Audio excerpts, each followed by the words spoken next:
¿Qué son las tormentas geomagnéticas, y sus efectos? Datos del Instituto Geográfico Nacional. Por General Ibáñez, Ibero Madrid, España. Las tormentas geomagnéticas son perturbaciones del campo magnético de la Tierra, que duran desde varias horas, hasta incluso algunos días.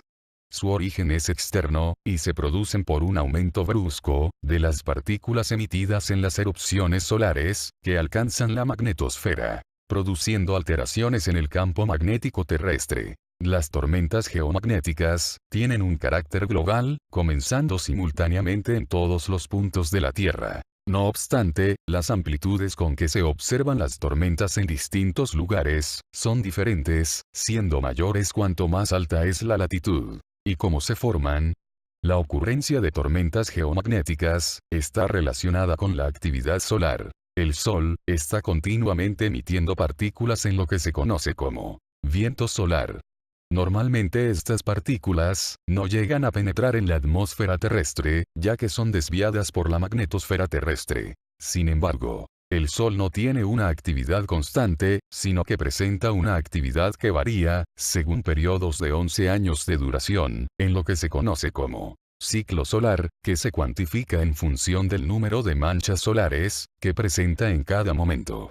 A lo largo de estos ciclos de 11 años, el Sol varía desde un mínimo de actividad, en el que desaparecen prácticamente las manchas solares, hasta un máximo en el que el número de manchas solares aumenta considerablemente. Ejemplo de manchas solares. Como se observa en la imagen, manchas solares diarias, amarillo, número de manchas solares medias mensuales, azul, número de manchas solares mensuales, suavizadas en rojo, durante los últimos 13 años, y predicciones de 12 meses, para el número de manchas solares, suavizadas mensuales. SC, son puntos rojos. Método de predicción, basado en una interpolación, de las curvas estándar de Wald-Meyer. Solo se basa en la serie de números de manchas solares. CM, son, guiones rojos. Método de K por Denkmair, y P por Cugnon, que combina una técnica de regresión aplicada a la serie de números de manchas solares, con el índice geomagnético, ha utilizado como precursor de predicciones mejoradas, durante la fase mínima, entre ciclos solares. ¿Qué pasa si son más grandes las tormentas? Cuando una eyección de masa coronal es lo suficientemente grande, y ocurre en dirección hacia la Tierra, el aumento de la densidad y la velocidad del viento solar deforman la magnetosfera terrestre, dando lugar a las tormentas geomagnéticas. Estas afectan a todo el planeta de forma simultánea, y en función de la velocidad que haya alcanzado el viento solar, expulsado de forma violenta, pueden tardar 1 o más días en producirse desde que ocurre el fenómeno en el Sol. En los últimos años, se han lanzado al espacio una serie de misiones satelitales para monitorizar la actividad del Sol desde diferentes posiciones y poder alertar de la ocurrencia de eyecciones de masa coronal que puedan afectar a la Tierra. ¿Cómo se miden las tormentas geomagnéticas? Las tormentas geomagnéticas se registran en los observatorios geomagnéticos, como una perturbación, de inicio más bien brusco, que afecta a las componentes del campo magnético terrestre, y que se prolonga durante 1 o más días, hasta volver a una situación de calma. Para cuantificar el tamaño de las tormentas geomagnéticas, se utilizan los índices geomagnéticos. De ellos, los más utilizados son el índice de St, que indica la actividad magnética, a partir de una red de 4 observatorios geomagnéticos, situados en la proximidad del ecuador magnético, y los índices triorarios, que indican la actividad geomagnética, a intervalos de 3 horas. De estos últimos, el más usado es el índice K, que es un índice geomagnético, de tipo cuasi logarítmico, que indica la perturbación del campo geomagnético, a nivel local, tomando como referencia la curva de variación diaria, de un día en calma, del observatorio geomagnético, en el que se mide, durante intervalos de 3 horas. A nivel planetario, se define el índice Kp, que se obtiene por el cálculo de la media ponderada de los índices K, observados en una red de observatorios geomagnéticos, repartidos por el mundo. ¿Pero qué es el índice Kp? El nombre Kp se origina en Planetarische Kennziffer, que es igual al índice planetario. en Siebert, en el año 1971, y ha dado la siguiente definición de variaciones de K. Usando métodos estadísticos, Julius Bartels generó tablas de conversión para eliminar estos efectos. Al aplicar las tablas de conversión, se determina un índice KS, estandarizado para cada uno de los 13 observatorios seleccionados en el mundo. Bartels introdujo un diagrama musical para una presentación demostrativa de los índices planetarios. El diagrama musical muestra los valores cuantitativos de la KP. Además, permite una rápida orientación de la actividad por medio de la longitud y el ancho de los símbolos.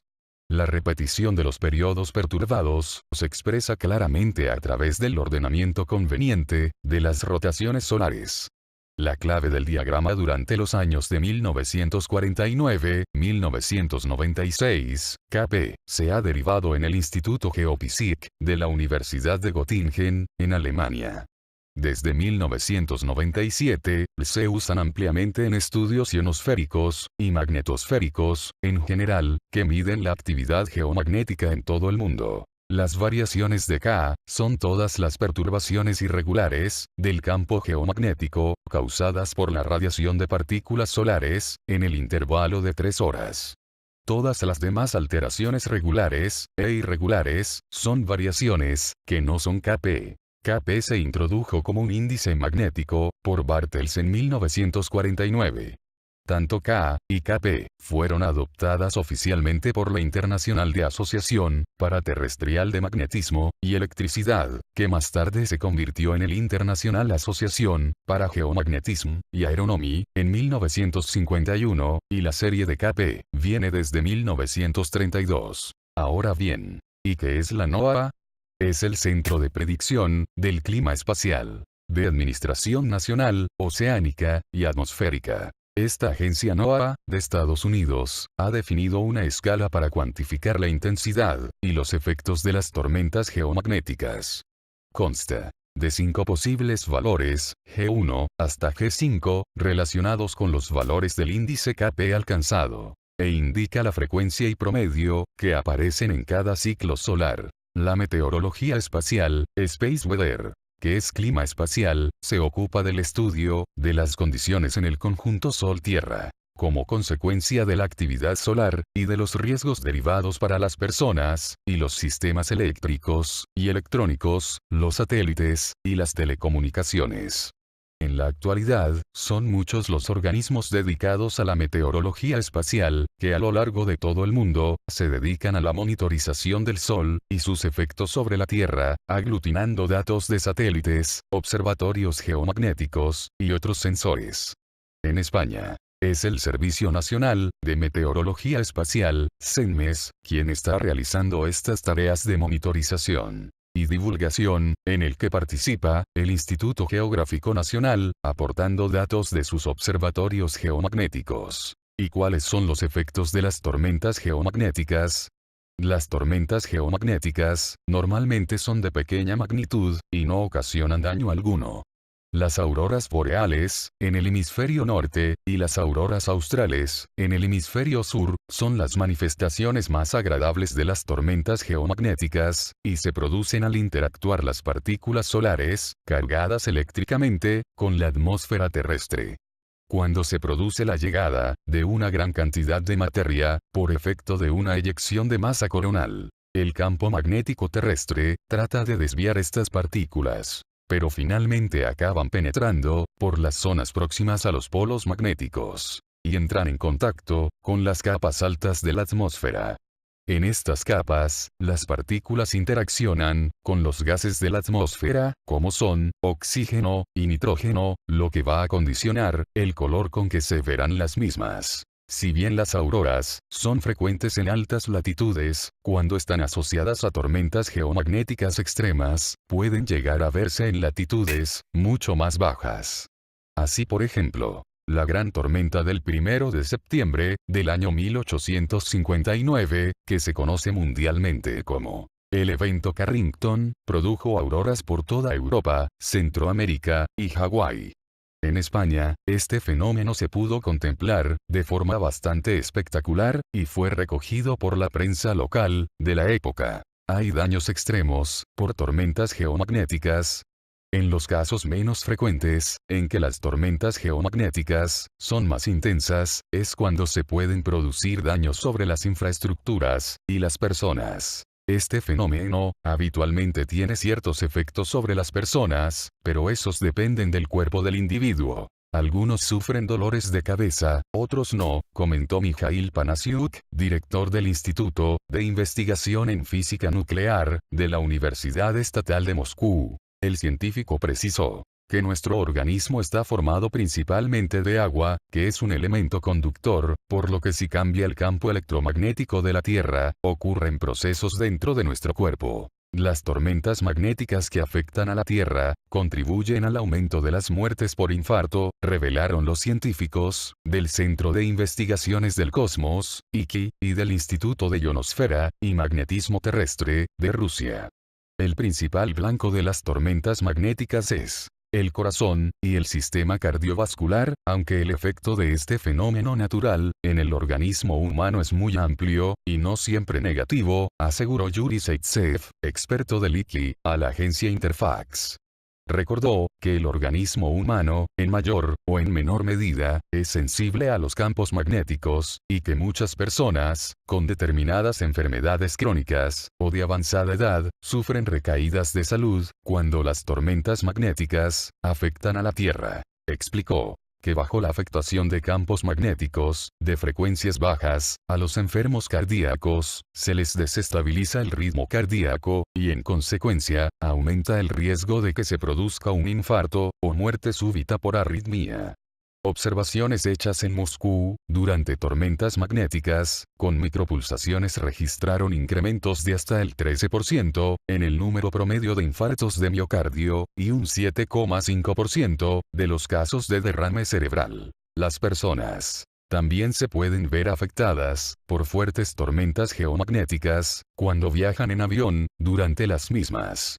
Por este motivo, aviones en trayectos polares suelen ser desviados durante las fuertes tormentas geomagnéticas, y los astronautas deben permanecer en el interior de las naves hasta que pase el efecto de las mismas. Por un lado, los satélites corren el riesgo de verse afectados por la acción de las partículas cargadas de energía, que pueden causar daños en su estructura o afectar a su funcionamiento. Esto puede afectar tanto a sistemas de posicionamiento, de navegación, o satélites de comunicaciones, lo que supondría importantes perjuicios y pérdidas económicas en todas las infraestructuras que dependen del funcionamiento de estos sistemas. Por otro lado, son muy sensibles las redes de distribución de energía eléctrica y las conducciones metálicas subterráneas, en las que se pueden inducir corrientes inducidas geomagnéticamente. Este tipo de corriente puede ser muy perjudicial en las redes eléctricas, provocando el recalentamiento de los transformadores de alta tensión, y llegando incluso a quemarlos, como ocurrió en la tormenta geomagnética del día 13 de marzo del año 1989, que produjo el famoso apagón de Quebec, Canadá. Los gasoductos y conducciones de petróleo tienden a corroerse con facilidad por efecto geomagnéticamente, mientras que el tráfico ferroviario se puede ver dañado en sus sistemas de señalización, con los consiguientes riesgos que ello conlleva. Las consecuencias, así como servicios de voz, data y video degradados o interrumpidos, interrupción del servicio GPS, problemas con radares, teléfonos celulares, televisión, y radios portátiles. Por lo tanto, el Sol, como una gran esfera de gases incandescentes, tiene un núcleo, y su materia está en estado líquido, o plasmático. La superficie aparente del Sol es denominada esfera de luz, o fotosfera, y alrededor de esta se extiende otra capa de vapores incandescentes y coloridos, llamada cromosfera, cubierta a su vez por la corona, que es un gigantesco halo de gases que envuelven al Sol. Igualmente en el Sol, se observan porciones más brillantes denominadas fáculas, y otras oscuras llamadas manchas, con enormes prominencias luminosas, formadas por gases de hidrógeno y helio, que parten de la fotosfera como enormes lenguas de fuego, hasta alcanzar más allá de la cromosfera, produciéndose también una llamarada solar, o una rápida liberación de energía, de una región específica en el Sol, en la forma de radiación electromagnética, partículas energéticas, y movimientos de masa, en donde la radiación electromagnética viaja por el espacio a la velocidad de la luz, y se propaga por la interacción de campos eléctricos y magnéticos oscilantes. Todos probablemente estamos expuestos a sentir sus efectos o consecuencias en los próximos años. Por el momento es todo, gracias por ver el video, y gracias a www.sit.b, sbs.gsfc.nasa.gov, CENMES.es, www.licn.es, swpc.noaa.gov, gfzpotsdam.de, domingo7com.mx y monografías.com. Quedan las fuentes abajo de este video.